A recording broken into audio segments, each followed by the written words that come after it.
Hello everybody. आज चाहिँ हामीले एब्स्ट्र्याक्ट क्लासको बारेमा पढ्ने है। पाइथनमा ठ्याक्कै एब्स्ट्र्याक्ट क्लास भनेर त छैन। हामीले चाहिँ एउटा मोड्युल इम्पोर्ट गर्नुपर्छ। हामीले एबिसी भनिन्छ, त्यसलाई चाहिँ एब्स्ट्र्याक्ट बेस क्लास भनिन्छ। त्योभन्दा अगाडि चाहिँ हजुरले यदि हिजोको भिडियो हेर्नुभएको छैन भने हेर्नु होला है। हिजो चाहिँ मैले मेथड ओभरलोडिङ र ओभरराइडिङको बारेमा कुरा गरेको थिएँ। अनि मेरो च्यानलमा चाहिँ एउटा प्लेलिस्ट छ 60 डेज अफ पाइथन भन्ने।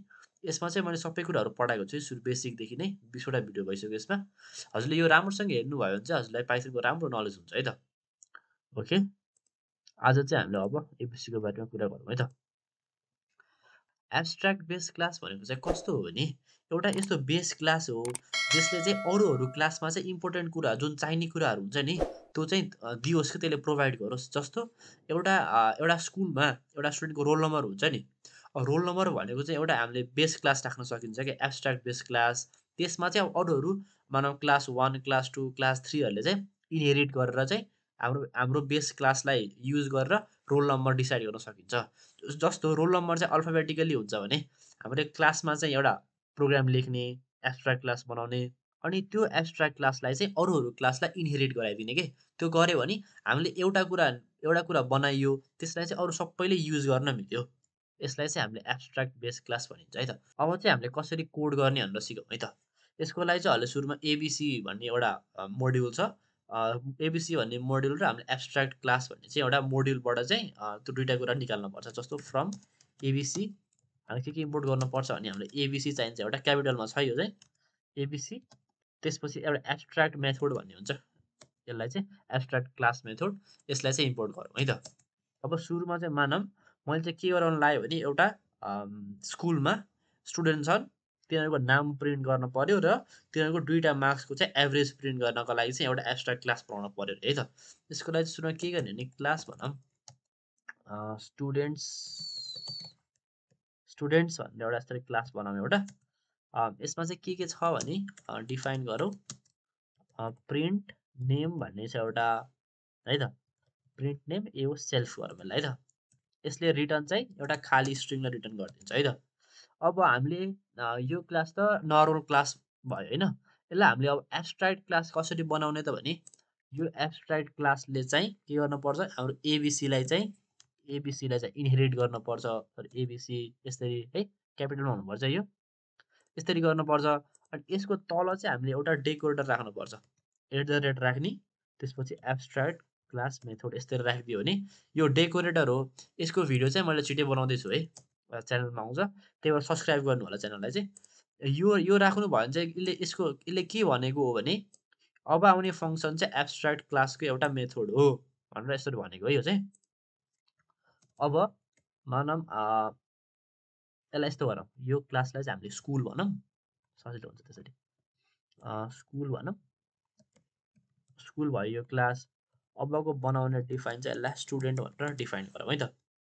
यसरी डिफाइन गरौँ, सरी क्लास बनाउनु पर्यो। क्लास स्टुडेन्ट STUDENT स्टुडेन्ट भनेर एउटा यसरी क्लास बनाइदिउँ।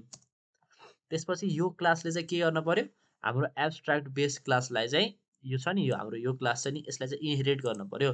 किनभने त हामीले यो युज गर्ने हो नि त, यसको प्रपर्टी युज गर्नु पर्यो नि त।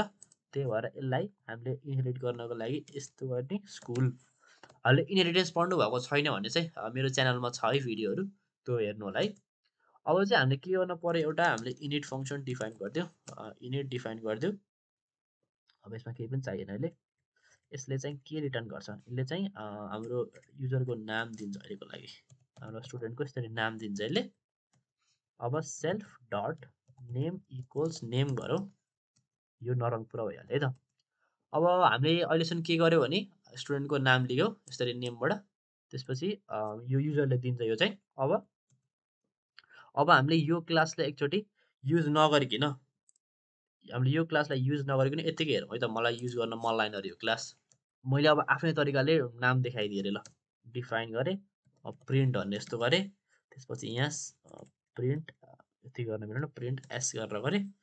त्यसपछि यसले सेल्फ, यो प्रिन्ट किन युज गर्न नमिलेको भने यो पहिल्यै फङ्सन छ नि त हाम्रो प्रिन्ट भन्ने फङ्सन, त्यो चाहिँ कन्फ्लिक्ट हुन्छ दुइटा बिचमा। त्यही भएर यसले चाहिँ के गर्छ अरे भने रिटर्न गरिदिन्छ के, सेल्फ डट नेमलाई चाहिँ रिटर्न गरिदिन्छ अरे यसले। सेल्फ डट होइन डट है, यसरी रिटर्न गरिदिन्छ अरे यसले है त। मैले अहिले चाहिँ के गरेँ भने यो युज गरिनँ है, प्रिन्ट नेम युज गरेन, प्रिन्ट एस भनेर आफ्नै फङ्सन बनाइदिएँ अरे, मलाई गर्न मन लागेन अहिलेको लागि चाहिँ। मैले यसको क्लास बनाइदिएँ s1 इक्वल्स स्टुडेन्ट भनेर एउटा, यसको ऊ बनाइदिएँ, नाम चाहिँ स्टुडेन्टको नाम चाहिँ कोड विथ बुटेल छ अरे। ल म चाहिँ पढ्न गएँ है त। अब मलाई के चाहियो भने प्रिन्ट गर्न पर्यो, के प्रिन्ट गर्न पर्यो, s1 को प्रिन्ट एस भन्ने प्रिन्ट गर्न पर्यो मलाई यसरी। यो हो नि त मैले प्रिन्ट गर्ने त, यसले रिटर्न गरेछ। अब यसलाई रन गरेर हेरौँ त एकचोटि के आउँछ। यहाँ हेर्नु त इरर आयो कि एउटा। यो एररले भनेको चाहिँ के हो भने हजुरले एउटा एब्स्ट्र्याक्ट क्लास चाहिँ बनाउनु भएछ, तर त्यसलाई त अहिले युज नै गर्नु भएन। यो त युज जसरी नि गर्नै पर्छ, यो युज गर्नु भएन भने अहिले चलाउनै मिल्दैन भनेको त्यो भनेको चाहिँ। अब हामीले के गर्न पर्यो, भने यहाँ आएर एप्स यसरी नेम राख्नु पर्यो। अब यो फङ्सनको नाम छ नि, यो फङ्सनको नाम जे हो त्यही राख्नु पर्यो। अब यसमा चाहिँ आएर नेम यसरी राखिदिन पर्यो है त। अब रन गरेर हेरौँ त, हेर्नु त आयो नि, यहाँ कोड विथ भुटेल भनेर यसरी आयो नि। यसरी चाहिँ हामीले एब्स्ट्र्याक्ट क्लास युज गर्न मिल्छ, यसरी नै हो युज गर्ने। अब अर्को हेरौँ है त।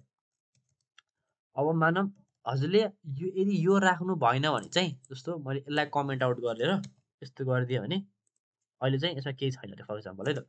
यस्तो गरेर हजुरले अब यहाँ जे राख्दा नि हुन्छ है। मानौँ अघि हामीले प्रिन्ट एस राखेको थियौँ नि, प्रिन्ट एस राखेको थियौँ यसरी। अब यहाँ पनि प्रिन्ट एस राखिदिउँ, प्रिन्ट एस यसरी गरेर यसलाई रन गऱ्यो भने अब पनि रन हुन्छ, रन भयो नि। हामीले यो डेकोरेटर राख्यौँ भने मात्र एब्स्ट्र्याक्ट क्लास हुने हो कि यो, यस्तै है। त्यो चाहिँ ख्याल गर्नु होला है। यसरी एब्स्ट्र्याक्ट क्लास यसरी राख्नु भएको छ भने हजुरले, यसलाई अनकमेन्ट गरिदिएँ मैले, यसरी राख्नु भएको छ भने मात्र हुने हो यो। यसलाई प्रिन्ट नेम नै गरिदिउँ, प्रिन्ट नेम, यसमा पनि प्रिन्ट नेम। ल अब चाहिँ मैले के भन्दै थिएँ भने यो स्टुडेन्टको हाम्रो कोड विथ भुटेलको चाहिँ 2टा मार्क्सको चाहिँ एभरेज चाहियो हामीलाई। यसको लागि एब्स्ट्र्याक्ट क्लास बनाउनको लागि सुरुमै डेकोरेटर राख्नु पर्यो, एब्स्ट्र्याक्ट क्लास मेथड भनेर एबिएस यसरी।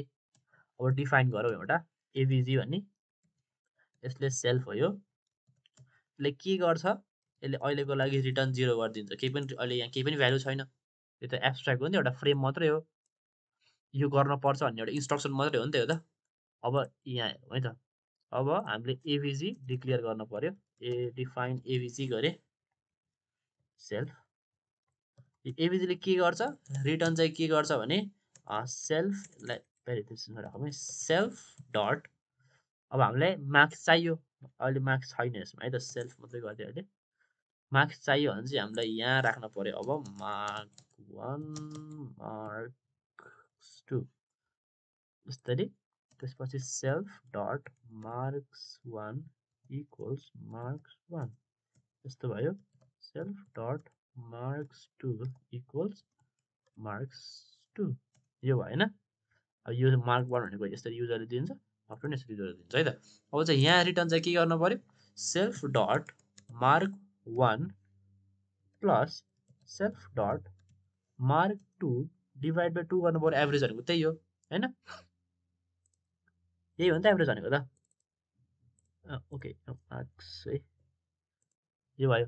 अब मैले यसलाई प्रिन्ट गर्नको लागि के गर्नु पर्यो, रिटर्न गरिहालेँ, प्रिन्ट गरौँ s1 को एबिजी भन्ने फङ्सनलाई। अब यसले 2टा लेख्छ, मैले चाहिँ 10 र 20 भन्ने मार्क्स आएछ कोड विथ भुटेलको।